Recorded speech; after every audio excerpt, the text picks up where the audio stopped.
Vous venez d'entendre le sifflement du serpent. Ce son sec et prolongé est l'un des avertissements les plus reconnaissables du monde animal. Lorsqu'un serpent siffle, il cherche généralement à impressionner une menace et à éviter un affrontement direct. Bienvenue sur Safari des sons. Contrairement aux humains et à de nombreux mammifères, le serpent ne possède pas une voix lui permettant de parler, de crier ou de chanter. Pour produire son sifflement, il expulse rapidement de l'air à travers une ouverture située dans sa gorge, appelée la glotte. Le passage de cet air crée le bruit caractéristique que nous venons d'entendre. Le sifflement du serpent est principalement un comportement défensif. L'animal peut l'utiliser lorsqu'il se sent menacé, surpris, encerclé ou empêché de fuir. Ce son signifie généralement qu'il souhaite être laissé tranquille.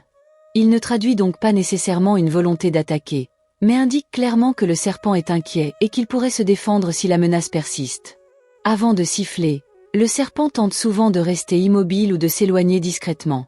Son camouflage lui permet de passer inaperçu dans les herbes, les rochers, le sable ou les feuilles. Si cette stratégie échoue, il peut adopter une posture plus impressionnante, relever la tête, gonfler son corps ou effectuer des mouvements rapides pour décourager l'animal qui s'approche. Certaines espèces sont capables de produire un sifflement beaucoup plus puissant que d'autres. Le cobra, par exemple, peut redresser l'avant de son corps, déployer son capuchon et souffler bruyamment face à une menace. D'autres serpents gonflent leurs poumons afin de paraître plus imposants avant d'expulser l'air avec force. La puissance du sifflement dépend notamment de la taille du serpent, de son espèce et de son niveau d'inquiétude. Un petit serpent peut produire un souffle léger et difficile à entendre, tandis qu'un grand individu peut émettre un son suffisamment fort pour être entendu à plusieurs mètres.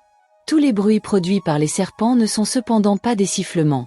Le serpent à sonnette utilise les segments situés au bout de sa queue pour créer un bruit rapide et répétitif. Certaines vipères frottent leurs écailles les unes contre les autres afin de produire un avertissement particulier. Dans chaque cas, l'objectif reste généralement le même, signaler leur présence et éviter une confrontation. La langue du serpent ne participe pas à la production du sifflement. Lorsqu'il la sort rapidement, il recueille des particules présentes dans l'air et sur le sol. Ces informations sont ensuite analysées par un organe spécialisé situé dans sa bouche. Ce mouvement lui permet de détecter des odeurs, de repérer une proie et de mieux comprendre ce qui l'entoure. Si vous entendez le sifflement d'un serpent dans la nature, la meilleure réaction consiste à rester calme et à vous éloigner lentement. Il ne faut pas tenter de le toucher, de le capturer ou de le faire partir avec un objet. En lui laissant suffisamment d'espace, vous lui permettez généralement de s'éloigner sans confrontation.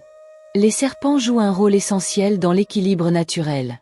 Ils participent notamment à la régulation des populations de rongeurs et servent même de nourriture à plusieurs prédateurs. Leur sifflement n'est donc pas le signe d'un animal cherchant systématiquement à attaquer, mais un avertissement destiné à assurer sa protection. Vous savez maintenant comment est produit le sifflement du serpent et pourquoi cet animal utilise ce son impressionnant.